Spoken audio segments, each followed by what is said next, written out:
Welcome to Sphere Finance. I am Price Time and you're watching Sphere TV. Sphere Finance is building an ecosystem of valuable projects including Penrose and Dystopia that generate revenue for the Sphere Finance Treasury. The general management of that treasury is the topic of today's video. But first, if you haven't already, subscribe. It helps support the channel, and by ringing the bell, you will automatically be notified when we create new content.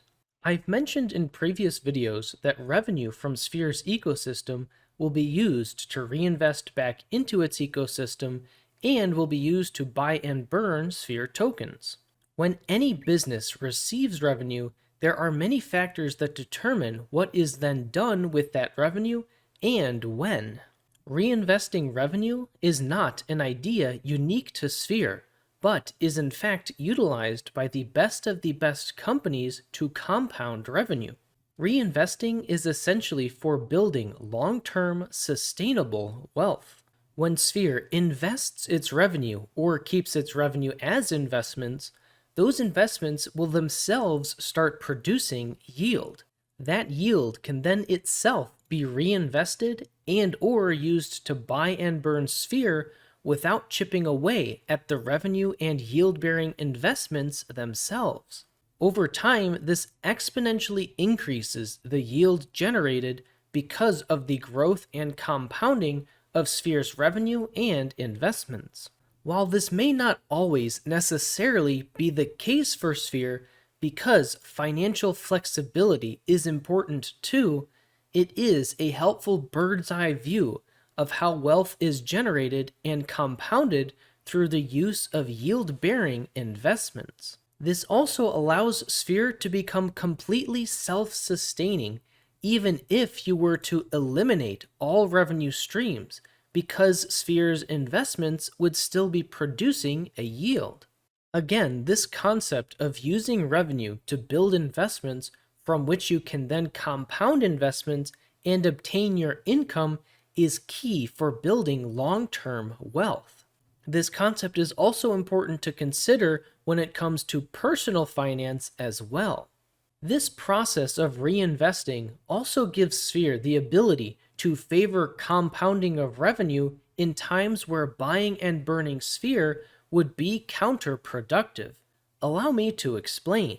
It is no secret that the free markets move in waves through good times and bad, green candles and red, bull runs and bear crashes. The crypto markets are no stranger to these sometimes extreme price fluctuations. At the core of the movement of price over time is market psychology, a topic which I personally find fascinating. Let's use a price chart of the S&P 500 as a reference.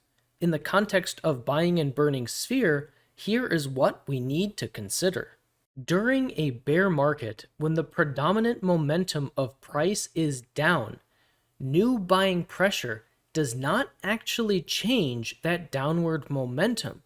Rather, it only creates a short-term counter movement or counter trend from which new selling can occur.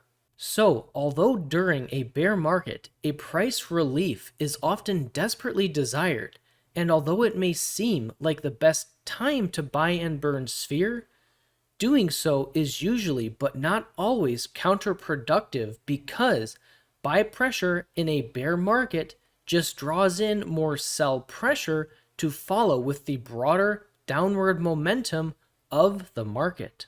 In contrast, let's see what happens when buying and burning occurs during a bull market. When the predominant momentum of the price is up, new buying pressure actually continues that bullish momentum.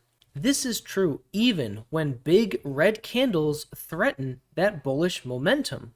The same is also true during bear markets at key price points where the momentum finally does change from red to green. These are the best times for Sphere to deploy its capital to buy and burn Sphere because it will reignite and sustain a bull trend versus creating opportunities for more sellers to further drop the price.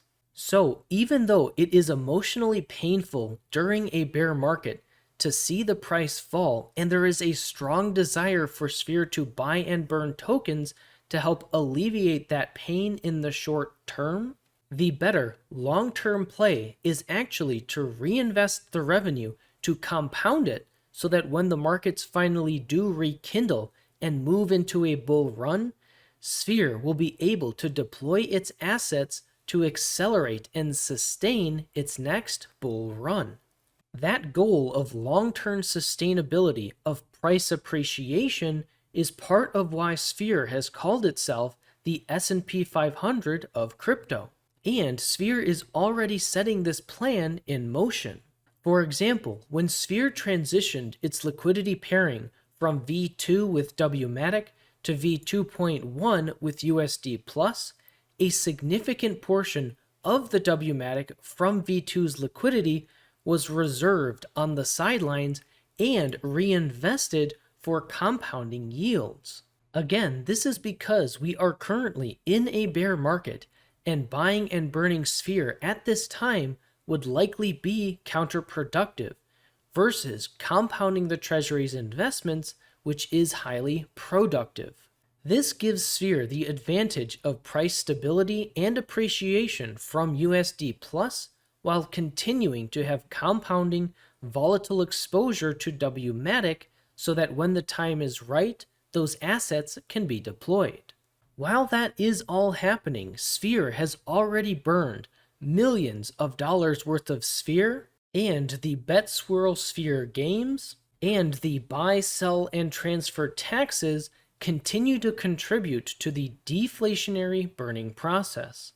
In summary, when it comes to Treasury management, Sphere will always seek to do what is in the best long-term interest of Sphere, the reinvestment of revenue for compounding yield, followed by tactful deployment of assets for buying and burning Sphere when the time is right, is what will be most supportive of the long-term success of Sphere. Now, even if you're only understanding a small percentage of the information I'm sharing with you, that is okay. This is an entirely different paradigm from traditional finance, and there is a lot to learn. Active participation and baby steps are key to building your understanding, and we're here to help. Please ask questions and keep taking action because it is well worth it. The best place to reach out for help or contact us is through the Sphere Finance Discord. The link is in the description below, as well as links to the official website and other useful links, including for Dystopia and Penrose. You can also leave a comment below with your question, and we will do our best to help educate you and the community. After all, this video and channel is for educational purposes only and is not financial advice. I'll continue to post updates and educational videos about Sphere Finance, so be sure to subscribe and ring the notification bell so you don't miss out. Click the link on screen now to watch another video. Thanks for watching, and always remember that you matter for who you are.